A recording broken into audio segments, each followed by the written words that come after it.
The marketplace was loud, crowded, and filled with the smell of strange food and hot metal. Ships came and went, traders shouted prices, and people from many worlds moved between the stalls. But in the middle of all that noise, one small figure sat in the shadows. She was an alien girl, thin and frail. Her clothes torn and dirty. Her skin was pale blue, marked with bruises, and her dark hair was tangled. She held a small metal pendant tightly in her hand, as if it was the only thing keeping her alive. Her eyes were dull, tired, and full of something that looked like the end of hope. She had been dropped here just an hour ago. A transport ship had stopped at the edge of the market, and one of the crew had pushed her out without a word. The hatch closed, and the ship left. Without looking back, she had stood there for a moment, staring at the empty sky before sinking to the ground. People walked past her as if she didn't exist. A few looked at her with disgust, others with pity, but none stopped. In this city, discarded people like her were common, and no one wanted trouble. She had not eaten in days. Her stomach hurt, and her head felt light. A group of alien traders passed, carrying boxes. One of them laughed when he saw her. "Worthless," he said in his own language. Another tossed a small piece of spoiled bread in her direction. It landed in the dirt. She didn't even reach for it. She knew better than to take food that could make her sick.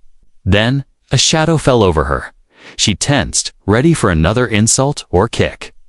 But the voice she heard was calm and low. "Do you have anywhere to go?" She slowly looked up. A man stood there, not an alien, but a human. His hair was dark, his clothes simple but clean. He was holding a bag of supplies, but his eyes were fixed on her. They were warm eyes, but also sharp, like he saw more than she wanted to show. She didn't answer. She looked back down at the ground, hoping he would walk away. Humans were rare in this city, and she had never spoken to one before. She didn't know if he was dangerous or kind. The man crouched down to her level. He placed a small wrapped bread roll on the ground in front of her. "It's fresh," he said. "You can take it." Her hands shook. She wanted to grab it, but her mind screamed that it could be a trick. She glanced at him quickly, then at the bread. The smell was warm and rich. Her stomach clenched so hard it hurt. Slowly, she reached out and took it. Holding it close like treasure, she took a bite, small, careful, and ready to spit it out if it tasted wrong. But it was soft and real. And she swallowed. A sound almost like a sigh escaped her, and she took another bite. The man didn't move. He watched her eat, then asked, "What's your name?" She froze. Her name felt strange on her tongue. She hadn't spoken it in weeks. "Lyra," she whispered, so softly he almost didn't hear. Before he could say more, a group of rough-looking alien men walked by. They noticed her and smirked. "That one?" "She's not worth your time, human," one of them called. "Throw her back where you found her." The others laughed, their voices sharp and cruel. Lyra's shoulders hunched. She kept her eyes on the bread, trying to make herself invisible. She had heard those words many times, and they always cut deep. But the human's expression changed. His jaw tightened, and he looked at the men with a steady gaze. "I'll decide that," he said.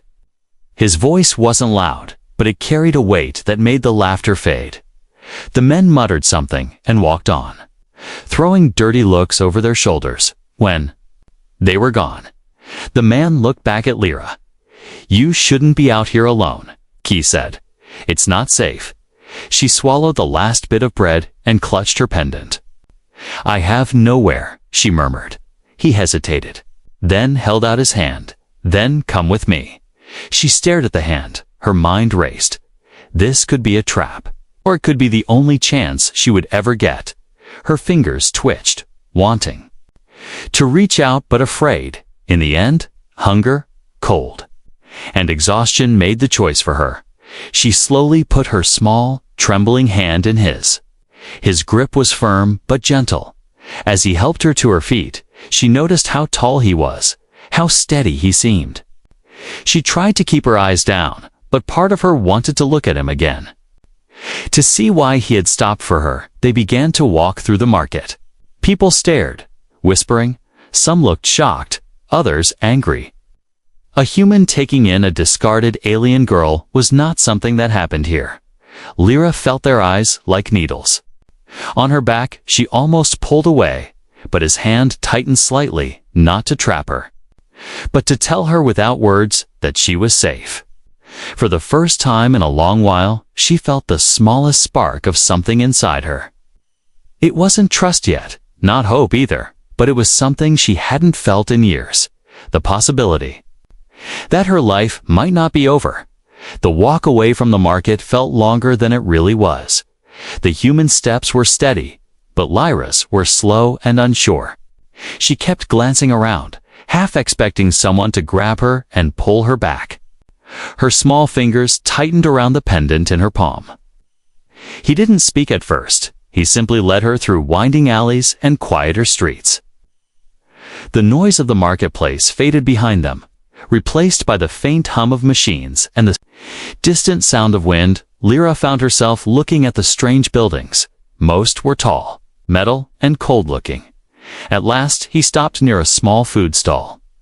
He set down his bag of supplies and ordered something in a language she didn't know. The alien cook handed him a steaming bowl, and he placed it on a table. "Sit," he said softly. Lyra hesitated. Her instincts told her not to get too comfortable. Still, she lowered herself onto the seat. Her eyes stayed on the ground, waiting for a trick. He slid the bowl toward her. The smell of warm broth, spices, and fresh herbs filled the air. It was real food, not the scraps she had been used to. She stared at it, but didn't touch it. "Why?" she asked quietly. "Because you're hungry," he replied. His voice was calm, almost matter-of-fact. Her hands trembled as she picked up the spoon. She took a small sip, and the warmth spread through her chest. For a moment, her guard lowered. She ate faster, as if afraid the food would disappear. The human watched her without judgment. "You shouldn't have been left out there," he said. "No one deserves that." Lyra shook her head. "They said I was useless," she murmured. "No family, no work, no nothing." He leaned back slightly, his eyes studying her.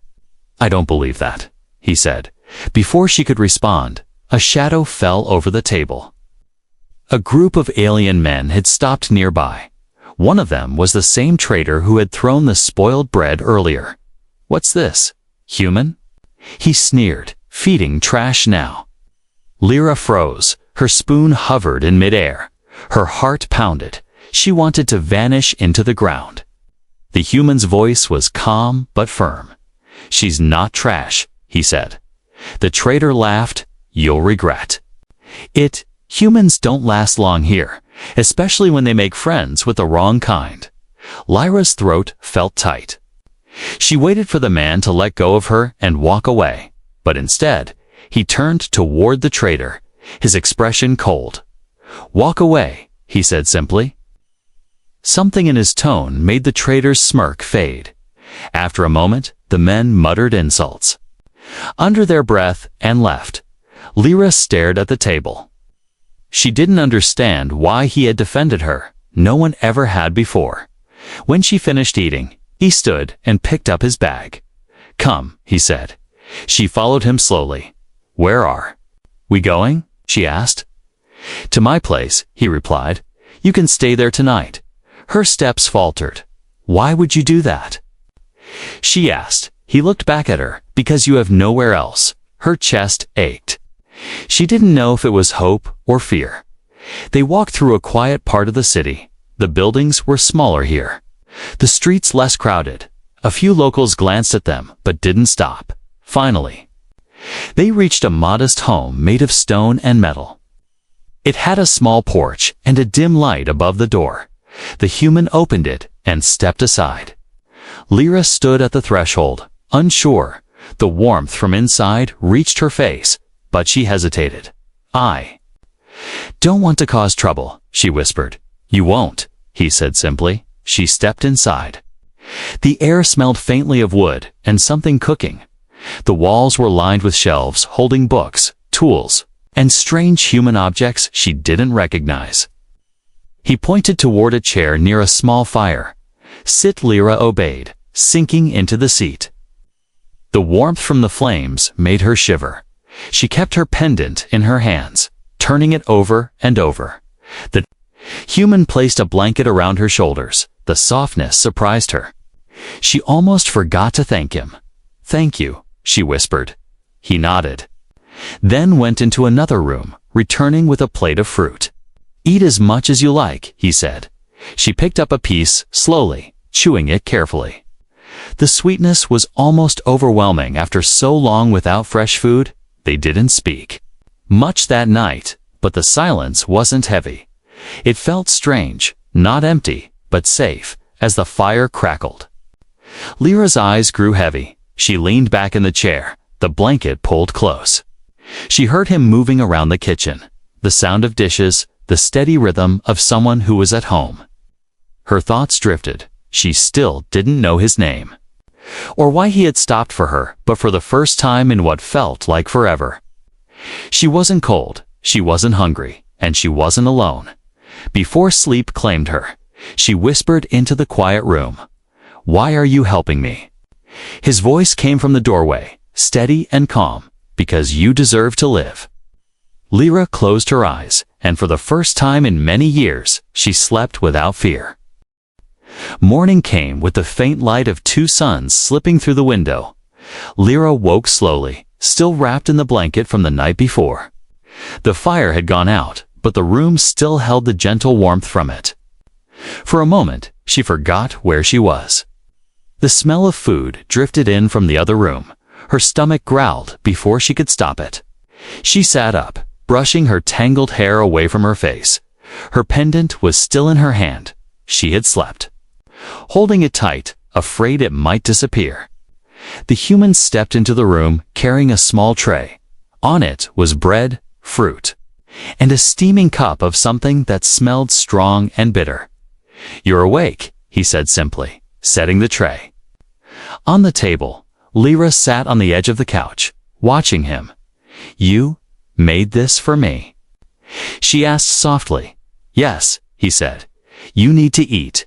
She hesitated, then took a bite of the bread. It was fresh, warm, and soft. Her throat felt tight as she chewed. No one had made her a meal in a long time, not since before she had been taken from her home. After a few moments, he sat in the chair opposite her. "What happened to you?" he asked. His voice was calm, not demanding, but she still froze. She shook her head. "It doesn't matter." She whispered, "I'm not worth anything." His brows lowered. "That's not true," he said.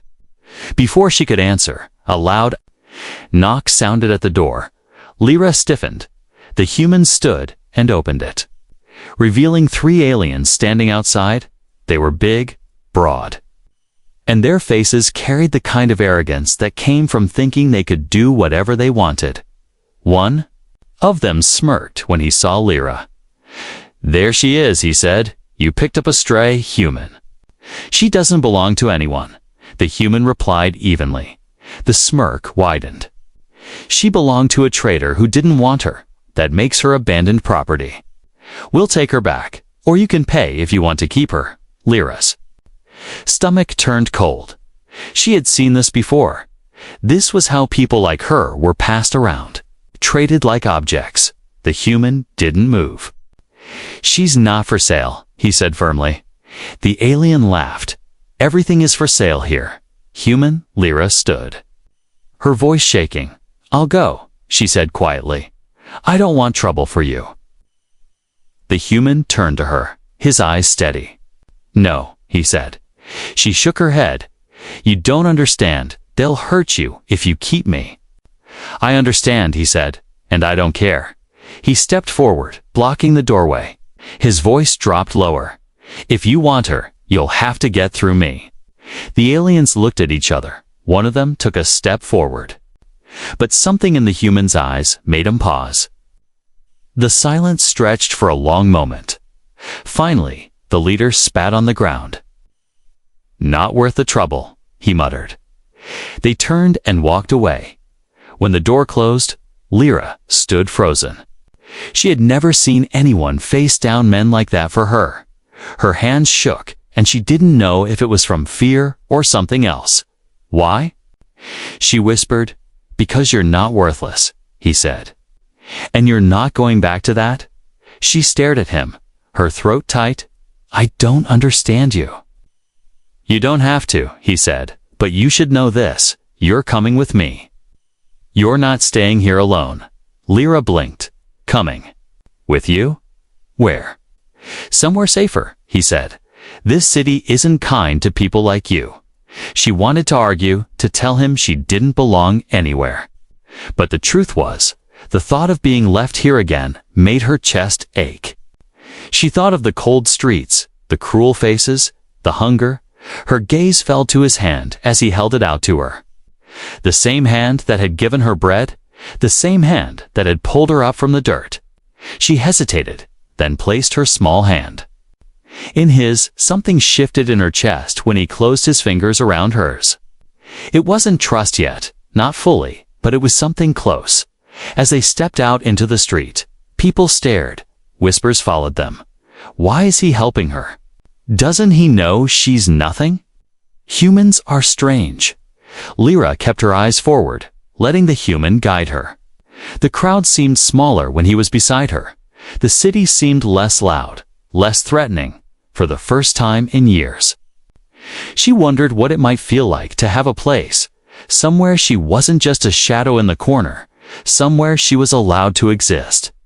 And though she didn't say it, a quiet thought formed in her mind, maybe, just maybe, she could be worth something after all.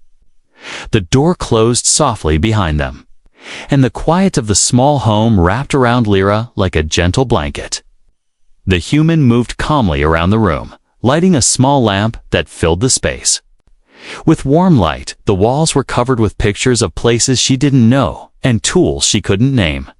But it felt safe here, even though everything was strange. Lyra stood by the door, her body tense.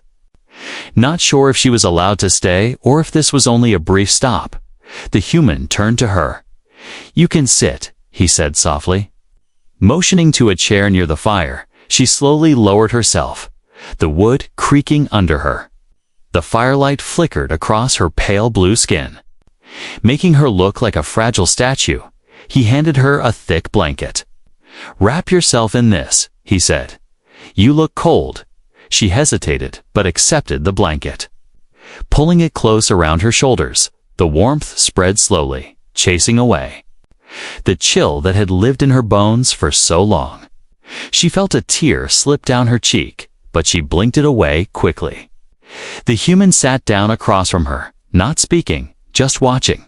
She wanted to ask questions, but didn't know where to start. Finally, she whispered, "Why are you helping me?" Her voice was small and uncertain, as if afraid the answer would be too simple or too cruel. He looked at her with kind eyes. "Because no one should be left alone and forgotten," he said. "Because you deserve more than the cold streets." Lyra blinked, surprised that someone could care without asking for something in return. She had grown used to being ignored, pushed aside, but not this. The silence stretched between them, but it wasn't empty. It was filled with something she hadn't felt in a long time. Hope. Slowly, she moved closer to the fire, watching the flames dance. She thought about the years before, the days spent hiding and running, and wondered if those days were really over. The human stood and went to the kitchen, returning with a bowl of warm soup. "Eat," he said. Setting it down in front of her, the steam rose, carrying the scent of fresh vegetables and spices. She took a careful sip, the warmth spreading through her body. The hunger that had gnawed at her for so long finally began to fade. While she ate, he talked softly about the city, about simple things like the weather and the food. His voice was steady and calm, and she found herself listening, feeling less afraid with every word. When the bowl was empty, she looked up at him. "What's your name?" she asked. He smiled faintly. "My name is Jonah," he said. "And you are?" "Lyra," she replied, the name feeling stronger now, like a promise instead of a secret. Jonah nodded. "Lyra, you're safe here," he said. "No one will hurt you." Night fell outside, and the city lights flickered in the distance, inside. The small home, the fire burned low, and the quiet deepened. Lyra wrapped the blanket tighter around her, feeling the first real rest she had in years approach, but sleep did not come easily. She heard footsteps from the other room and a soft clink of dishes Jonah was cleaning up, making sure everything was in place.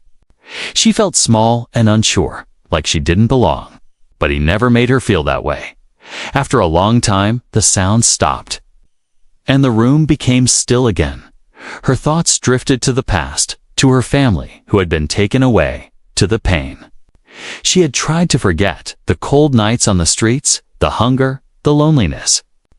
All pressed against her heart, she clenched her fists under the blanket, fighting the tears that wanted to come. Suddenly, she heard a quiet sound, a soft sob, almost too quiet to hear. She looked around, her eyes searching the shadows. Then, she realized the sob was coming from her own chest. The walls that she had built around herself were breaking down. She buried her face in the blanket and let the tears fall. The human's presence was a comfort, but it also made her pain more real. She whispered into the dark. "Why did you save me? Why do you care?" Her voice was fragile, like a small bird afraid to fly from the doorway. Jonah's voice answered, calm and steady. "Because everyone deserves a chance. Because you have worth, even if you don't see it yet." His words wrapped around her like a shield, protecting her from the darkness. Lyra wiped her tears and nodded slowly. The weight of the past was still there, but it felt lighter. The cold streets seemed far away, replaced by this small room filled with warmth and kindness. For the first time, she allowed herself to believe that maybe, just maybe, she could start again. As the night deepened, Lyra curled up in the chair. The blanket pulled close. She listened to the quiet sounds of Jonah moving in the other room. The steady breathing, the soft footsteps, the gentle hum of a life lived with care. And slowly, her eyes closed, surrendering to sleep without fear. Days passed quietly in the small home, and slowly, Lyra began to feel something she hadn't felt in a long time: safety. The hunger that had haunted her lessened with each meal Jonah prepared, and the cold in her bones started to fade. She woke each morning wrapped in the soft blanket, and for the first time, she looked forward to the day ahead. Jonah's kindness was steady and calm, never pushing, just offering what she needed without asking too much. At first, Lyra stayed quiet, watching Jonah work in his small garden outside. His hands were rough, but gentle as he cared for the plants. And sometimes he would smile at her, asking if she wanted to help. One morning she hesitated, but stepped outside. The sun warmed her skin, and the earth smelled fresh. Jonah handed her a small trowel. "Try this," he said. Lyra bent down and touched the soil carefully, feeling the dirt crumble between her fingers. It was strange and new, but also comforting. She helped him plant seeds, her hands growing steadier with each motion. As the days grew warmer, the plants began to sprout, and Lyra's face brightened. She laughed quietly when a small bird landed near her, and Jonah caught the sound, smiling wide, inside the house. Lyra began to take part in small chores, washing dishes, sweeping floors, and even folding clothes. These simple acts made her feel useful, like she was part of something, not just a forgotten shadow. But not everything was easy. Outside their home, whispers and stares followed them. Some neighbors avoided their street, while others muttered cruel words about Lyra's presence. "Why do you keep that alien around?" One woman hissed, "She brings bad luck." Lyra heard the whispers and felt the weight of their eyes. The fear she thought she had left behind crept back into her heart. One afternoon, while walking to the market with Jonah, a stone flew past her, striking her arm. She gasped and looked around. But the attacker had already disappeared. Jonah's hand caught hers, steady and warm. "Are you hurt?" he asked. She shook her head, trying to hide the sting, but the bruise would stay. A reminder of the hate still out there. Jonah's jaw clenched. "They will have to learn to accept you," he said. "I won't let anyone hurt you." Lyra looked up at him, her eyes filled with a mix of fear and hope. "I don't want to be a burden," she said softly. "You're not a burden," Jonah replied. "You're family now." The word hit her like a wave. Family, something she had lost long ago. She blinked back tears and nodded slowly. One evening, Jonah took out an old box from under his bed. Dust covered the lid, and the lock was rusty. He handed it to Lyra. "I want you to have this," he said. Inside were tools, small and worn but cared for. "These are for fixing things," he explained. "You can learn to use them." Lyra traced her fingers over the tools, wondering if she could really do it. She had never held anything like these before, but something about the chance to build instead of break felt right. Days turned into weeks, and Lyra began practicing. Jonah taught her patiently how to hold the tools, how to fix broken objects around the house, how to make small repairs that made a big difference. Slowly, others noticed the change. The neighbors who once whispered began to look her way with curiosity. A few even nodded when she passed by, and some asked Jonah questions about her. One morning, a man came by with a broken metal crate.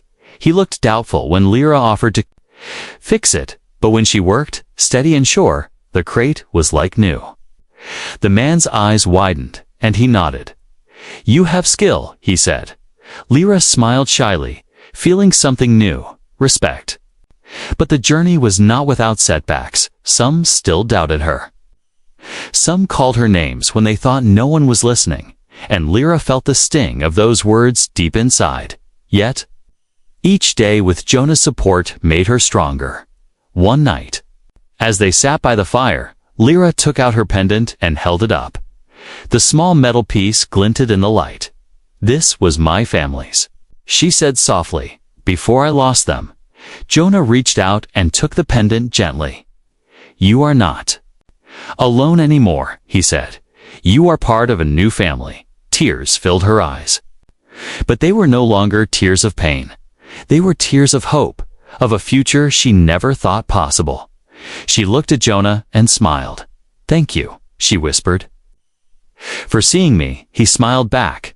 "You have always been worth seeing." And, for the first time, Lyra believed it with all her heart.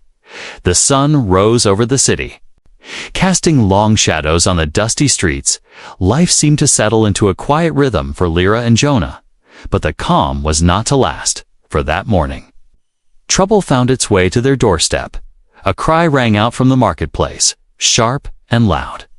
People rushed toward the noise, their faces full of fear and anger. Jonah and Lyra moved quickly to see what was happening. When they arrived, a crowd had gathered around a young merchant, shouting and pointing fingers. "The thief! The thief!" Someone yelled, "She took my goods."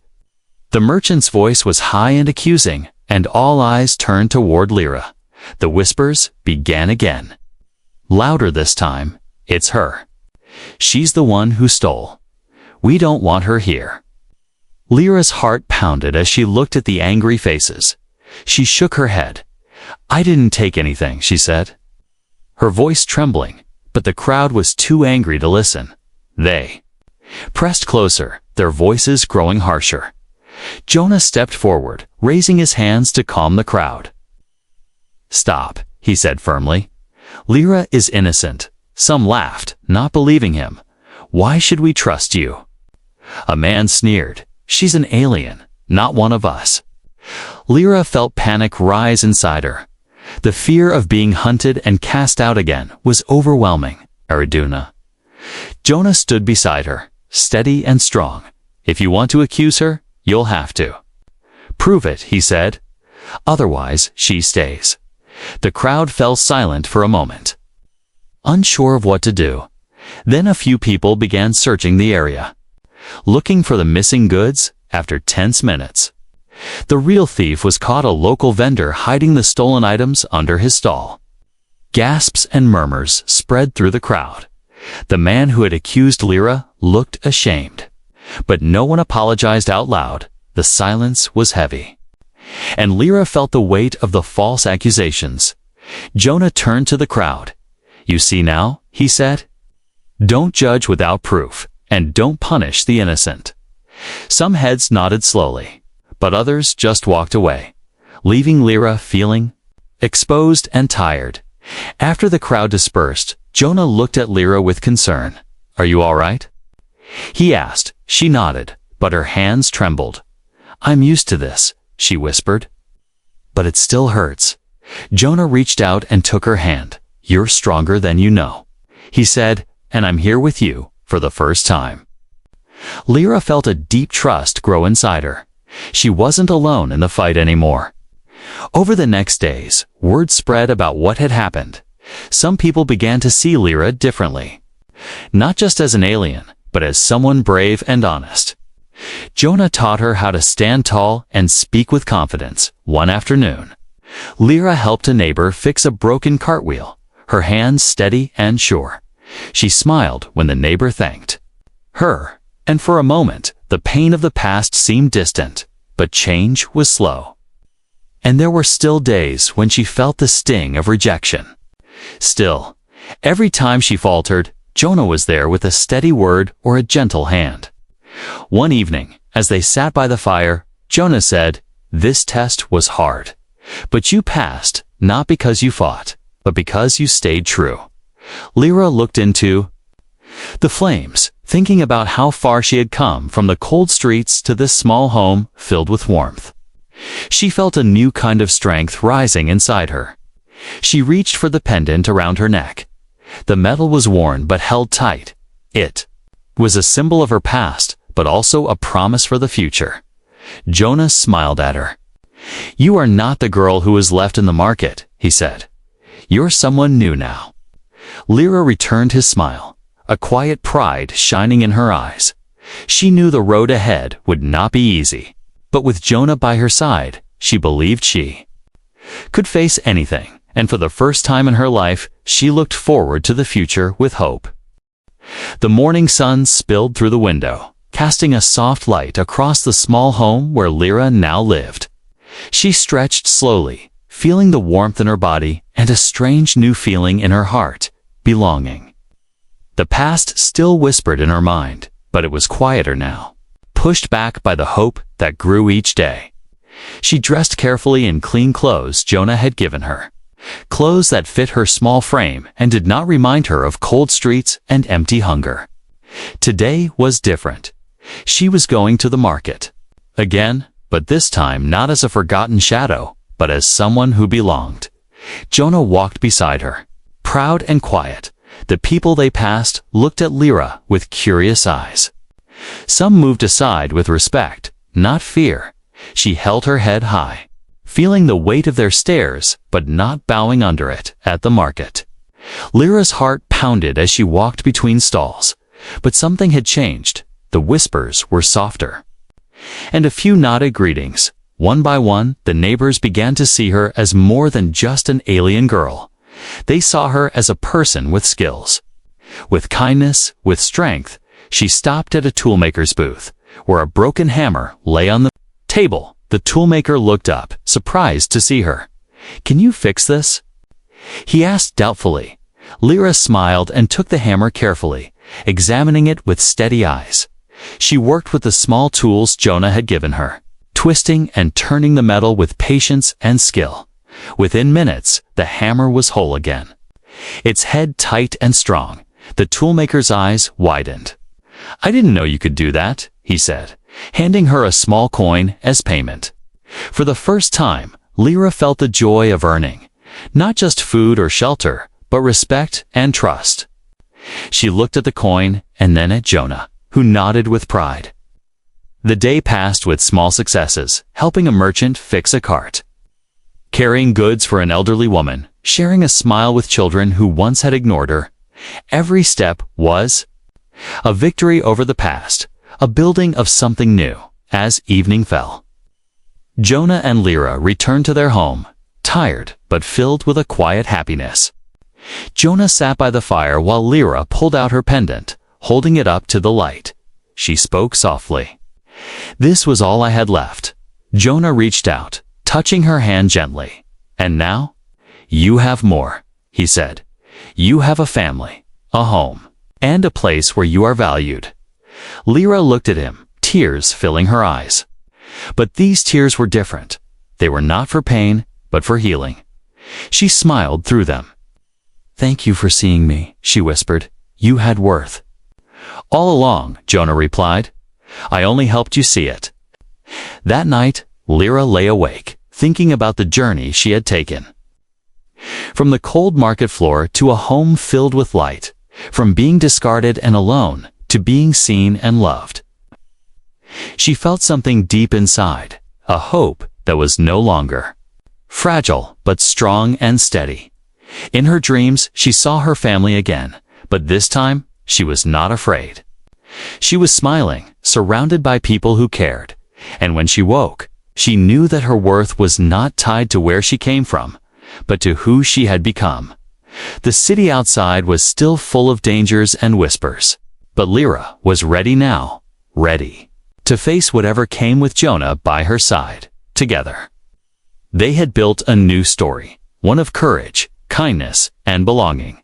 And, as the stars shone above, Lyra whispered a promise to herself. "I will never forget who I am, and I will never let anyone make me feel worthless again."